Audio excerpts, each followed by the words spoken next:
Meanwhile, back at the Hall of Justice. When we last left our intrepid superhero, he had just etched his tank and was drying it out in preparation for sealing it.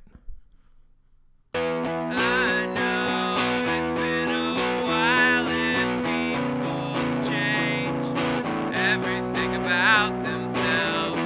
Your hair, your car, your shoes, but I knew everything about you, and you don't want to drink anymore or sit around and... All right, it's the next morning. I've given this some time to dry out, but I still need to get in there and dry it out absolutely bone dry before I put the coating in. I usually do that with a heat gun, but I'm worried about messing up the paint because that heat gun doesn't have a low setting. It's full on hot all the time. So I asked my wife if I could borrow her hairdryer, and she said no. So I went and bought a cheapo hair dryer. I guess I'll have to add this into my costs. It was only 13 bucks, so I don't need any of this. I don't need any of this. I don't need that. Go to the trash pile.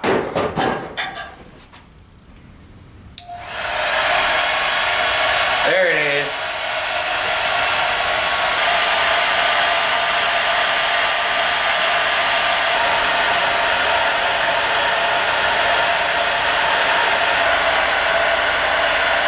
And just gonna let that go for about 20 minutes or so.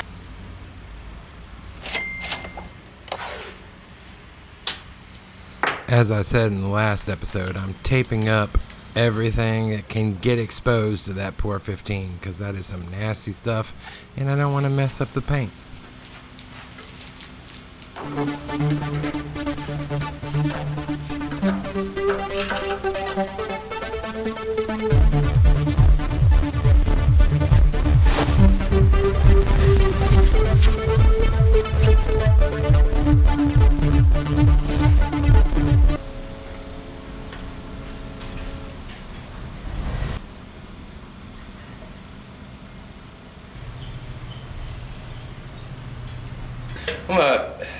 There's this lip on here, so a lot of it's not coming out, so I'm going to squeegee it out just to make sure I have everything going.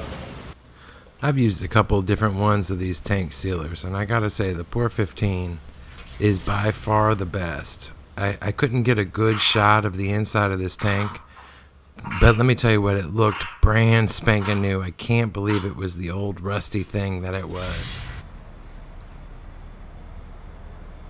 This is the last little rebuild before I start reassembling the bike. The camera was totally out of focus when I had the struts all the way out, so I'm not showing it here, but they're really easy. You just unscrew them, wipe up all the old grease, and put the new grease in.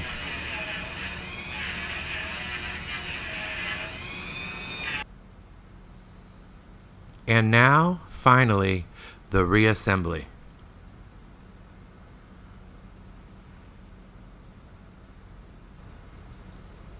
First cage bearing. Trying to keep my hands as clean as possible. And failing.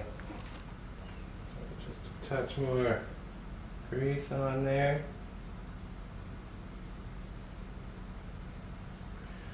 Nobody's ever said, oh man, you put too much grease on.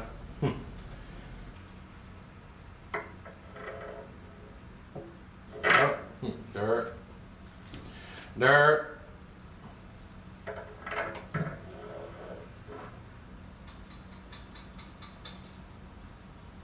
Second caged bearing. And then we screw this top nut in. All these parts are perfectly clean, as I like to do. Just so you know. Didn't show me cleaning them all up, but I shined the crap out of these. I don't think you need to torque this down. I think you want it just hand tight so that you don't have any play, but not so tight that it will move on you. Just keep moving it around until it finds its groove. I think that's pretty much it. And then our top plate. Then this little rubber O-ring goes on top of that.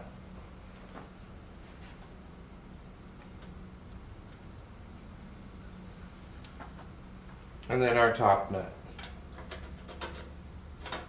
These do have some torque specs, so I'll torque these down here in a sec.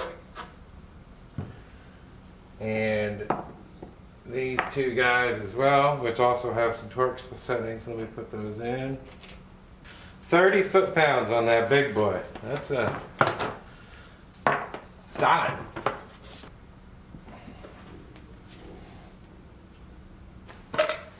These are 9 foot-pounds. Whenever I have torque settings that are under, like, let's say 12 or 15 foot-pounds, I use my quarter-inch torque wrench, which is in inch-pounds. I think you get a much better reading. I think those big 3/8-inch torque wrenches, when you try to dial it down low, like, 9 foot-pounds, I don't think they're accurate at all. Grease it up good.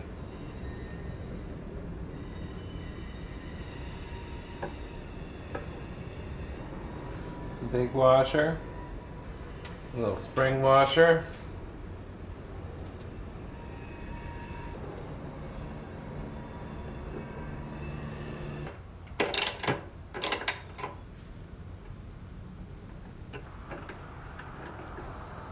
Feels nice and smooth.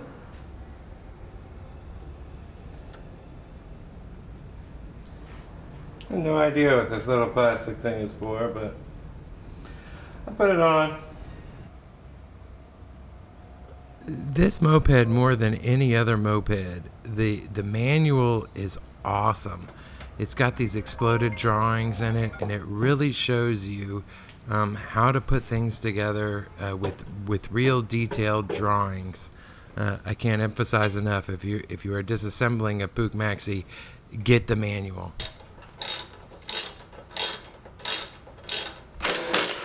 About 20 minutes after I filmed this, my conscience got the better of me, and I went back and I loosened these up, and I actually put a real torque on them. I think the number is 29 foot-pounds. It makes no sense to cut corners. When you have a torque wrench, just go ahead and torque it right.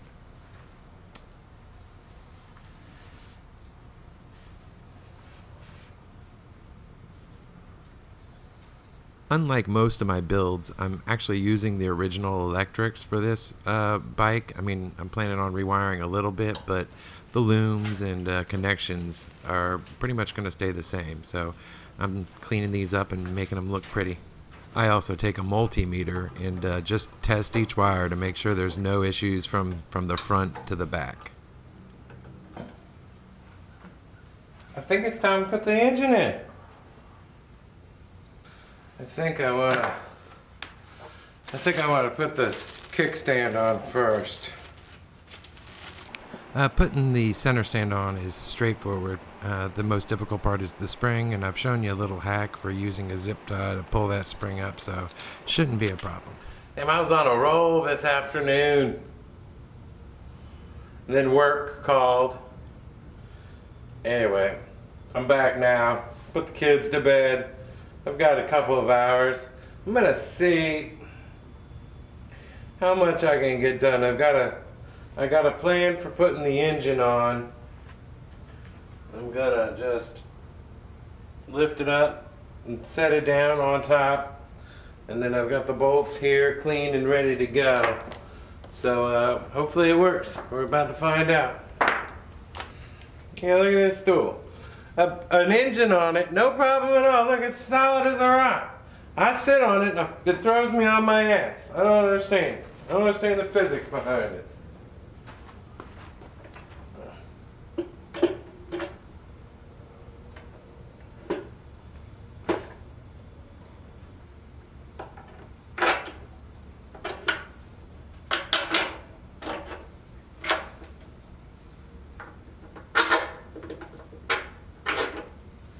There we go.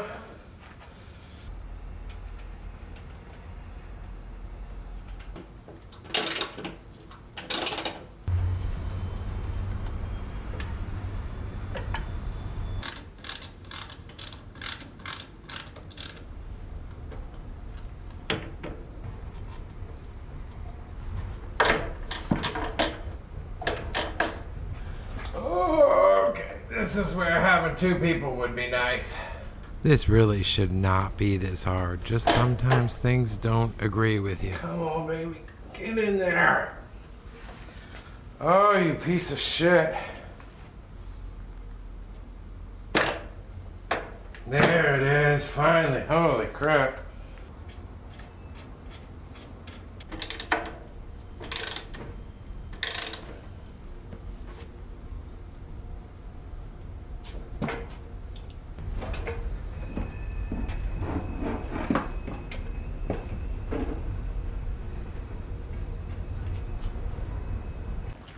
Well, shit.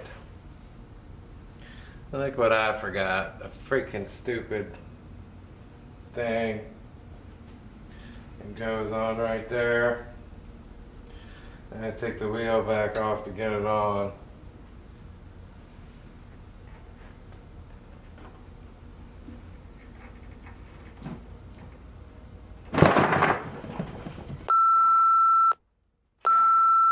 Damn it, that hurt. Oh, shit, that hurt. Got that on video, did I? Awesome. Awesome. That was straight stupid. I knew it was going to fall. I was moving the stupid wood so it would fall onto the wood and just got me right on the finger. Yeah, it hurt so bad it made me sweat. And it's only like 50 degrees in here, 55 degrees. Shit. Yeah, the second time it went right on. Took me under a minute.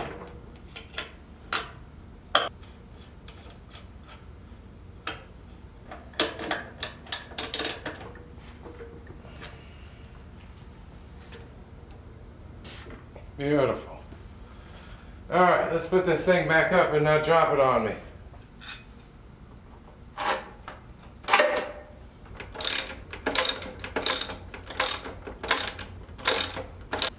Alright, I think one more thing before I call it a night. I'm gonna put everything I need access to underneath here, which is, I guess, the luggage rack and the license plate and the brake light, and then get that back wheel on. Then I'll call it a night. I spent about a half an hour cleaning up this brake light before installing it. And I'm starting to look good. Now to put on the rear shocks. And I swear to God, after a little steel wool and some black paint, these things look amazing, like brand new.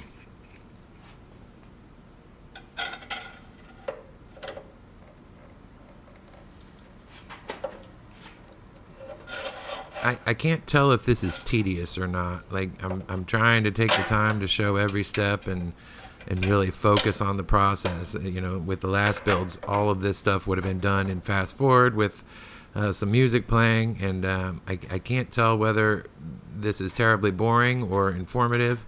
But I'm going to finish out this episode doing it this way, and you guys let me know if you don't like it.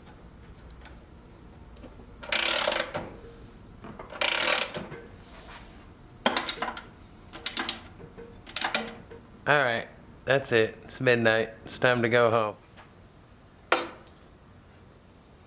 Jesus. Alright, let's get this back wheel on.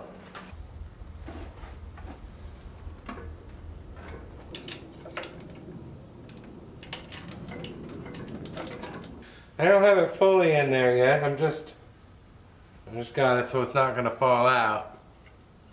I guess it's time to put the chains on, right? Yeah, it's time to put those chains on. I don't have anything else to do at this point, I don't think. That feels nice. Okay, I gotta go clean those chains. Those things are disgusting. Turning this off. All right, I've got these chains pretty darn clean. I just use brake cleaner usually, brake cleaner and a brush, and scrub the heck out of them and do it over and over. I mean, it probably took me an hour to clean both of these. So, it's not a pleasant activity, but it needs to be done. Another thing I like to do is I like to come back through with a Dremel and a wire brush and just get every little bit off in between so that they're really loose and swinging free. So I'm going to do that on both of these, and then I'm going to put them on the bike, and then I'll lube them up when they're on the bike. I use the it's like a dry chain lubricant. I'll show it to you when I'm doing it. But anyway, right now I'm just going to go through with my wire brush and get them perfect. I spent about an hour doing this, and then work called, so I had to go home and get on a computer. But I got it clean. All right, new day. They're doing construction outside, so it's going to be a loud one today. I had to stop last night because work called. I've got these chains really clean. I'm going to go ahead and install them. I think today, as long as I get 3 or 4 uninterrupted hours, I should be able to finish this bad boy up for the most part. There's some jobs I need to do, the seat, and for the most part, I think I'll be done today assembling this thing. I'll have to do the cables and everything later, but making a good push at it. So here goes. Start with the chain.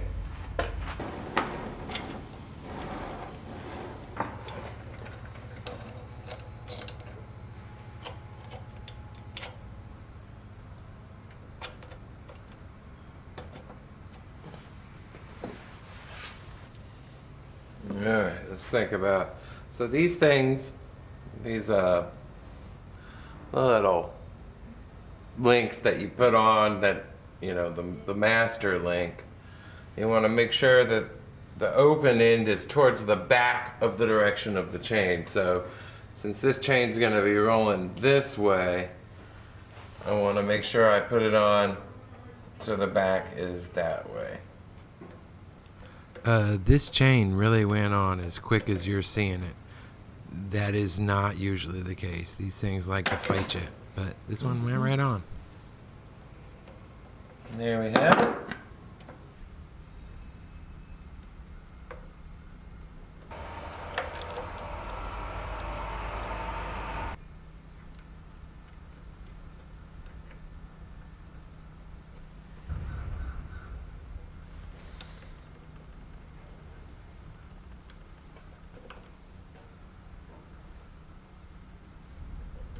This chain went right on too.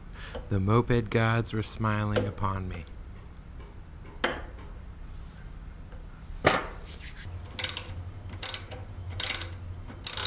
Puch has something figured out with their chain tensioner, back wheel straightener system. There are 2 little bolts on the back of the swing arm, and you can tweak him perfectly to get your chain exactly tensioned and your back wheel exactly straight. It's a pleasure. I'd say that's pretty much perfect. So I got it straight, but the tension, actually the tension feels pretty good. I'd say that's good. Tighten it down.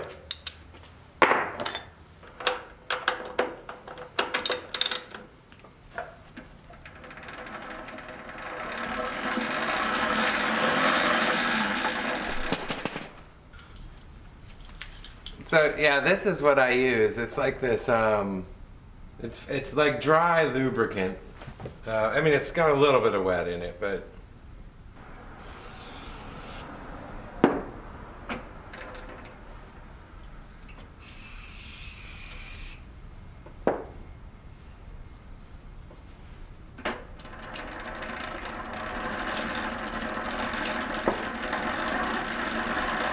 All right. Do the other side. After lubing the other side, I spent an hour cleaning metal parts, which is what I like to do. I wish I took some before and after pictures of these handlebar brackets because they turned out awesome, amazing. I'll make sure to focus on them in the finale.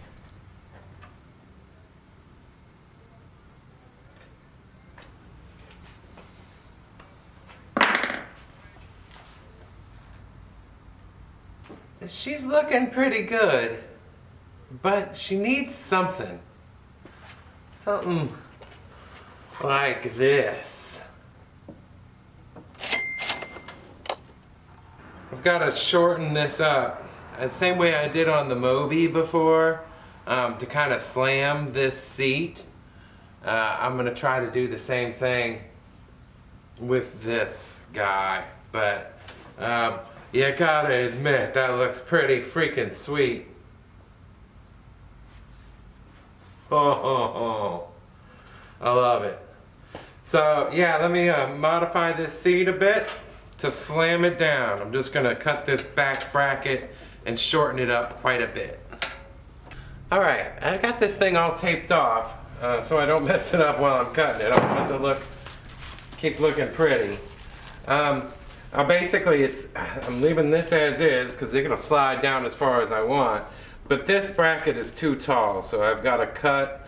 I'm gonna cut it here and then down low, and then weld it back on. So I just have this exact same bracket, just that tall. So that's what I'm doing right this minute.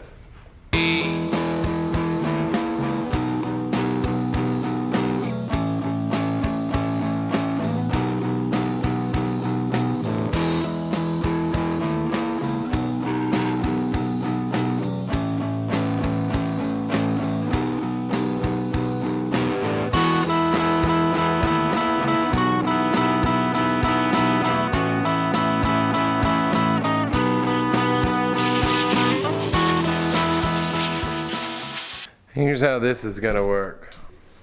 I've got this bracket, which I'm gonna shove up right there. And then that's gonna fit through those holes I just welded on, this bracket I just welded on. And that's where she's gonna live, right there.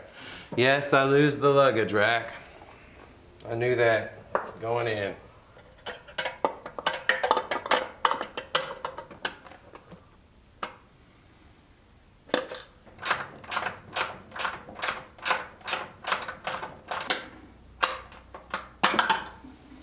There it is.